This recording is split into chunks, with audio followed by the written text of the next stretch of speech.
حضرت سعد ابن ابی وقاص رضی اللہ تعالیٰ عنہ نے مدائن کو فتح کیا تو اللہ تعالیٰ نے مسلمانوں کو بہت سارا مال غنیمت دیا. جو مدائن کا بادشاہ تھا وہ قتل ہو چکا تھا اور بہت سارا مال مسلمانوں کے ہاتھ لگا تھا. تو مسلمانوں کے امیر نے اعلان کروایا کہ جس مجاہد کے پاس جو کچھ بھی ہے وہ لا کے اس کو اپنے امیر کے پاس جمع کروا دے، پھر ہم حساب سے اس کو سب مجاہدین کے اندر تقسیم کریں گے. چنانچہ جس کے پاس جو کچھ تھا سب لوگ لے کے آئے. اب سامان تو بہت سارا آ کے جمع ہو گیا، لیکن ایک چیز مسنگ تھی کہ جو بادشاہ کو قتل کیا گیا تھا تو بادشاہ کے سر پہ ایک تاج تھا اور اس تاج میں بڑے قیمتی ہیرے موتی لگے ہوئے تھے، اس کی بڑی مالیت تھی، وہ واپس نہیں آیا تھا. تو امیر لشکر نے دوسرے دن پھر اعلان کروایا کہ اگر کسی کے پاس وہ تاج ہے تو آج وہ بھی جمع کروا دیا جائے.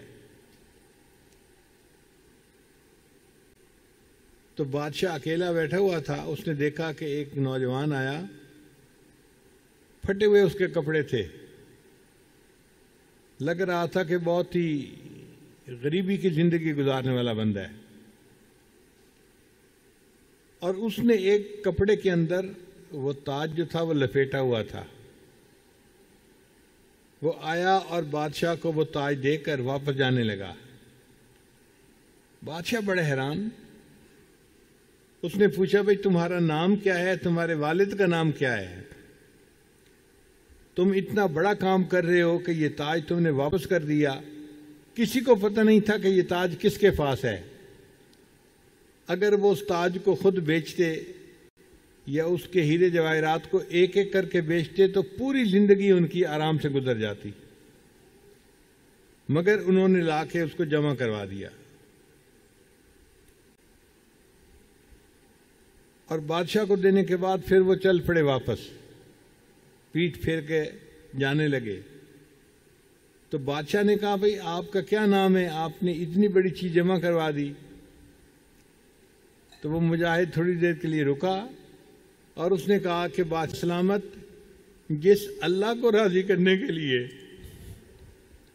یہ تاج میں نے آپ کے پاس جمع کروا لیا ہے، وہ اللہ میرا بھی نام جانتا ہے اور میرے باپ کا بھی نام جانتا ہے. آپ کو بتانے کی کیا ضرورت ہے.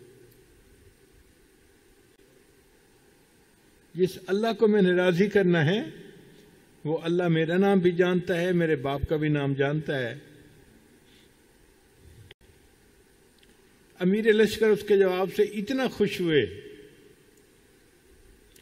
کہ اس کے بعد جب کبھی کسی مصیبت میں گرفتار ہوتے تھے تو اس مجاہد کے اس عمل کو اللہ کا سامنے واسطہ بنا کر پیش کرتے تھے. اور وہ فرماتے ہیں کہ میں نے جب بھی اس مجاہد کے اس عمل کا واسطہ اللہ کو پیش کیا، اللہ نے پوری زندگی میری ہر دعا کو قبول فرمایا. تو جو عمل اخلاص کے ساتھ کیا جاتا ہے اللہ تعالیٰ اس عمل سے اتنا خوش ہوتے ہیں.